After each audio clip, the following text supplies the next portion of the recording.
mga kamamshi! In today's video, isi-share ko naman po sa inyo how to create an eye-catching design of your cover photo for Fiverr using Canva. Yes, meron tayong naunang tutorial for Canva, pero ito, ginamit ko po talaga yung Canva to design my cover photo at naging malaki talaga yung tulong niya para magkaroon ako ng mga clients sa Fiverr. So, paano nga ba yan? Well, kung interesado po kayo sa topic natin for today, make sure to watch the whole video, mag-click na ng subscribe button, at yung notification bell, slide nyo po para ma-notify kayo sa mga upcoming videos natin dito sa channel. So, ano pang inaantay? Magsisimula na po tayo as in, now na!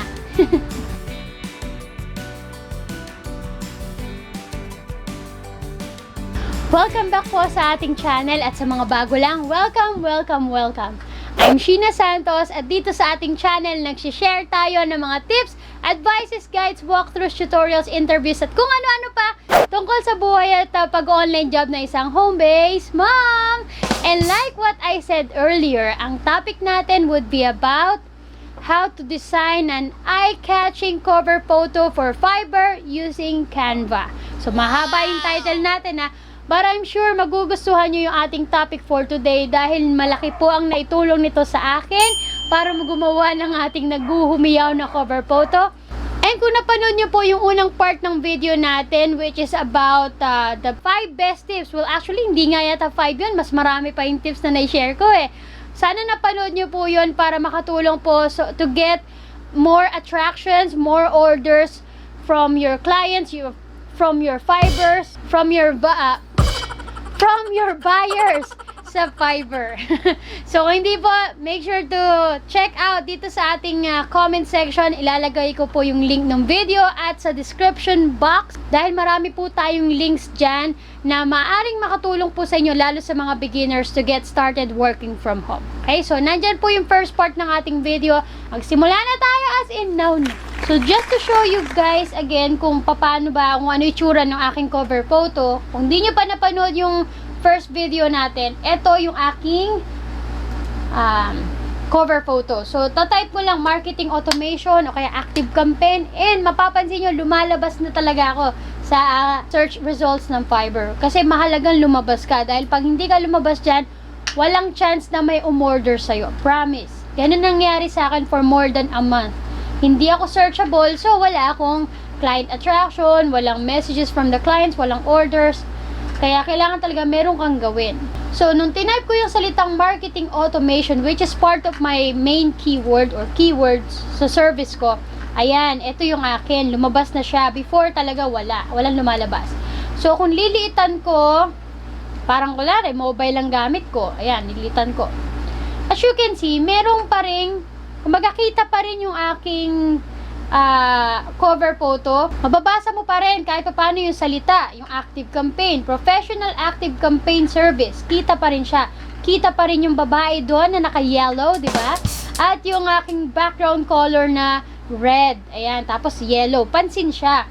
Although may mga iba rin na, as you can see, yung iba, mapapansin mo, plain lang na white, tapos text lang. So, kung cellphone nagche-check yung mga clients, hindi siya masyadong attractive. Para sa akin, ha, change the background colors and do something. Kasi dati, plain na, parang dark blue yung ginamit ko. Kasi thinking ko, since active campaign, blue yung branding niya, ginamit ko yun.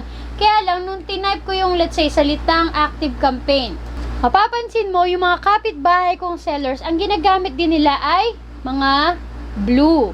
So, kung ako ay magbo-blue din, magbe-blend ako sa mga kapitbahay ko at malaking chance na hindi ako makita. So, anong ginawa ko? Nagpapansin ako.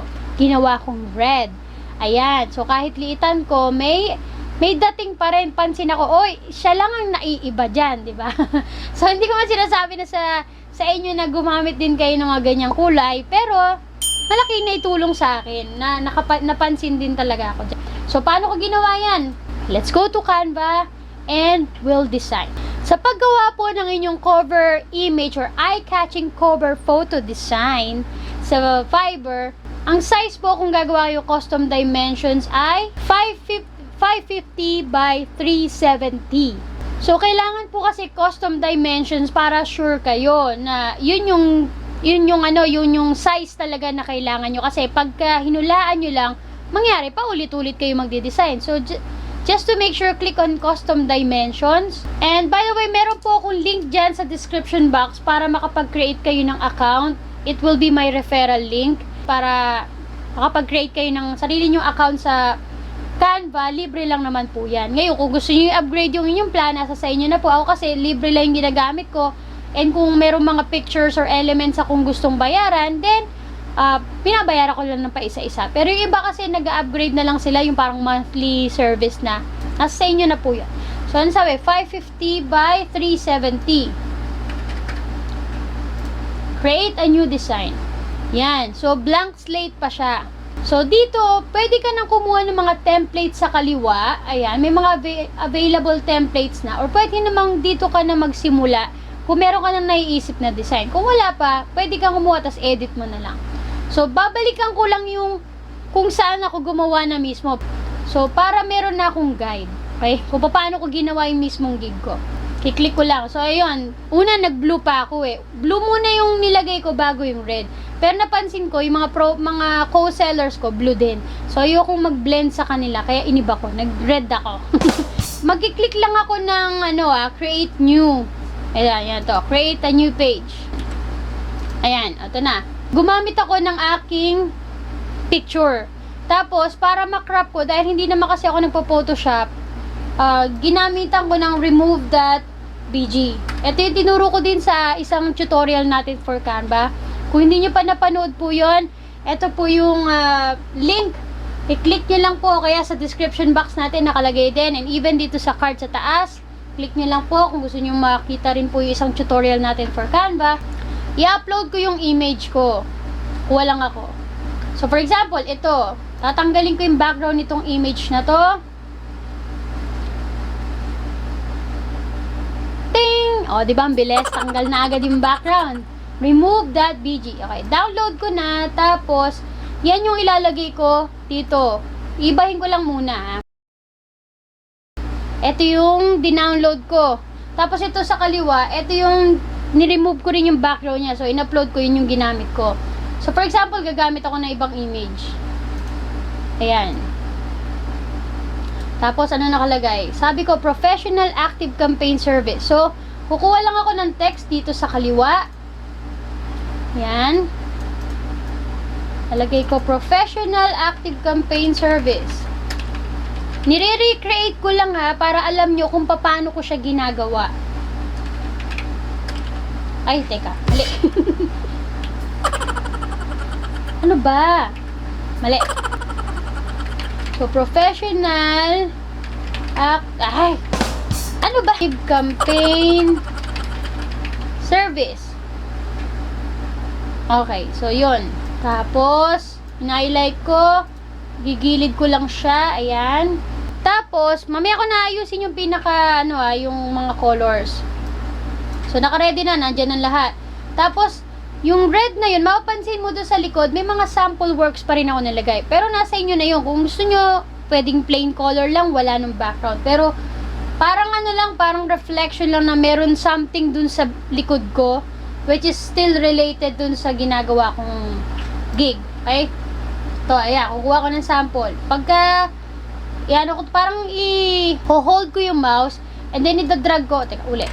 Hold yung mouse, then drag mo papunta dyan. Automatic, magiging siya, parang background. Ayan, tsaka ko binitawan.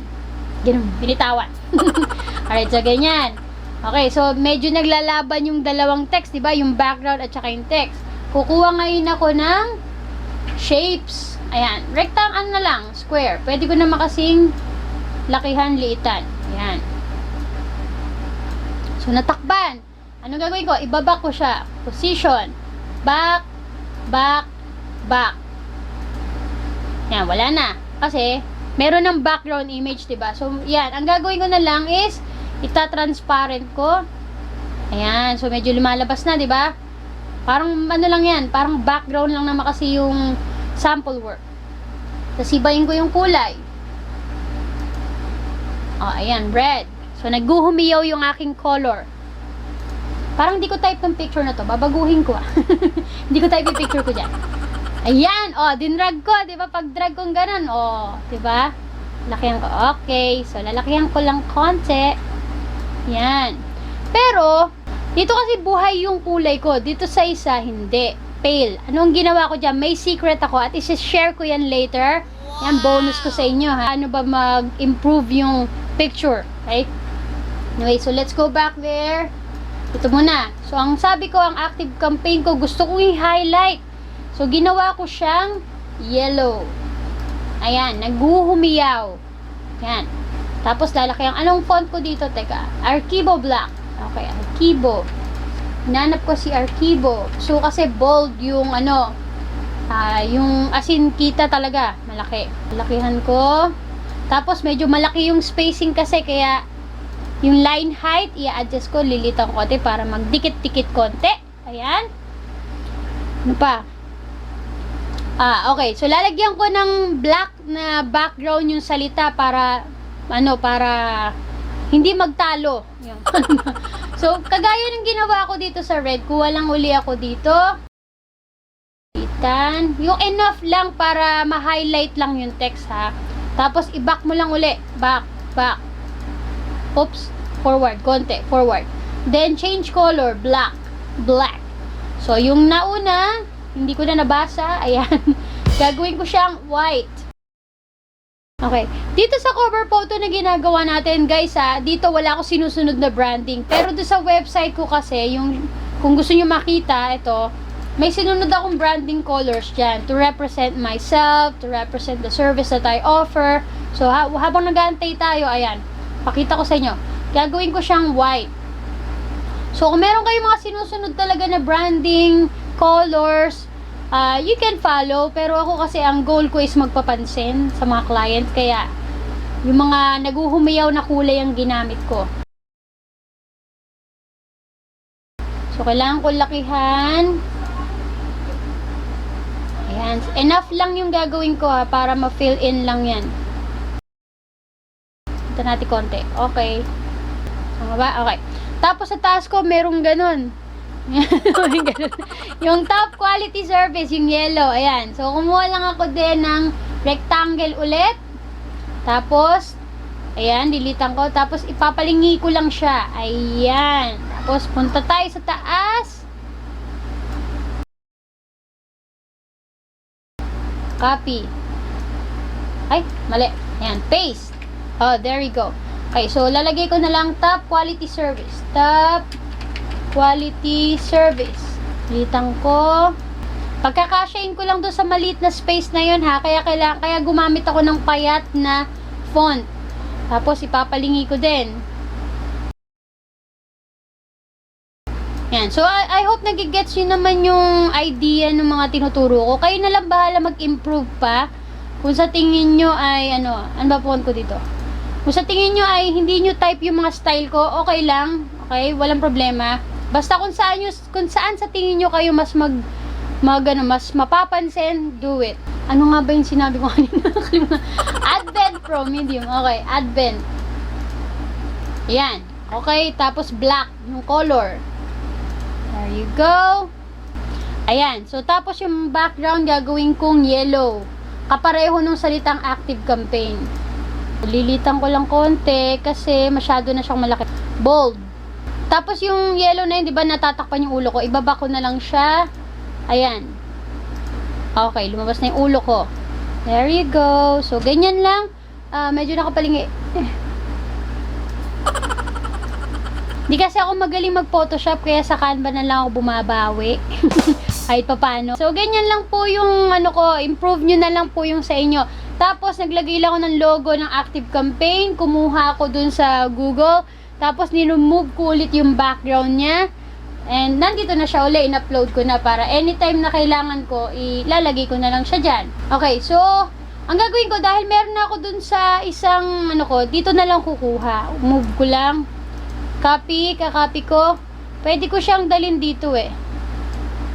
Dito. Click ko lang, tapos paste. Di ba? Mga gawaing madiskarte na lang yan. Tapos ibabak ko lang. Para hindi na ako maghanap. Yan. Tapos, Let's say ito, yan, mga elements lang yan ha. Lalagay, kunwari ito, speech, ano yan, speech. And then, let me help you. Copyin ko na lang dito. Para hindi na ako magta-type at mapabilis tayo. Ayan, o, diba? Tapos, ito, element lang din to. Parang quote ata, quote. Imbis na edit ko yan, kukuha na lang ako dito. Ayan, then paste. So, alam nyo naman kung saan makukuha na, diba? Ayan. Ayan lang. So, ano ba yung bonus na sinasabi ko tungkol sa pag-improve ng aking picture? Pag-click nyo dyan, kunwari, phone ang ginamit nyo at hindi masyadong maganda yung dating, masyadong malamlam, paano ba, malabo, o ano, i-adjust nyo lang. Click, and then dito sa taas, click, adjust. Tapos, yung saturation niya, itaas nyo. Ayan, makita mo. Pag sinubra kasi mukha na akong may ano may sakit, di ba? So, yung kaayusan lang. And then, in-adjust ko yung contrast, konti. Tapos, yung brightness, tinaas ko ng konti. Ayan. Ayan, di ba? Medyo kahawig na siya. Adjust nyo lang yan. Tapos, yung blur, medyo... Pag sumobra kasi, magmumukha kang ano parang nabuburang picture. So, konting adjust lang. Pag yung blur kasi, pag binaba mo, parang mas nagiging yung para ba, yung sketch nung drawing, yung magiging mas black, parang mas hindi ko ma-explain. Basta gano'n.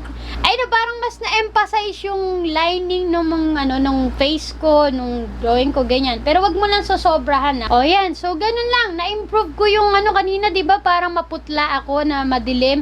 So, in-adjust ko ito. Tinaas ko lang yung brightness dyan. So, that's how I design my cover photo. And kapag ilalagay nyo na po siya sa Fiverr, let's go back to my Fiverr gig. Kailangan nyo pong, let's say, wala pa kayong nakalagay sa inyong gallery, sa inyong, mga sample works. I-edit nyo lang po yung inyong gig. Click nyo yung arrow, tapos edit. Upload nyo yung mismong cover photo mo ang mauna. Kasi, kung ano ang una mong in-upload, yun ang unang makikita kapag nag-search yung mga clients. Baka yung cover photo mo na dinesign mo, in-effortan mo, na nag-uumiyaw, siya ang una mong i-upload. Okay? And then, yung the rest, yung dalawa na image, eto. Let me just check the gallery. Ayan. Yung dalawa, yun yung mahuhuli, sila yung mga parang supporting pictures mo na lang. So, dapat nandito una yung cover photo mo. Ngayon, kung let's say, nire-redesign mo yung cover photo mo, kailangan mong tanggalin yan lahat, i-delete mo, and then i-re-upload mo una ang cover photo. Ayan. So, kapag na-upload nyo na po, ganyan na dapat yung magiging itsura niya, and make sure to save. Huwag nyo nga kalimutang i-save. And, yun. And kung nagugustuhan nyo po yung topic natin for today, can you please write down in the comment section the word Canva? Para po alam ko kung nakarating na kayo dito sa part ng ating video, and if you find this video valuable. Sana po may natutunan kayo sa video natin for today. Kung meron pa po mga suggestions or comments, then make sure to write it down dito sa ilalim ng ating video sa comment section.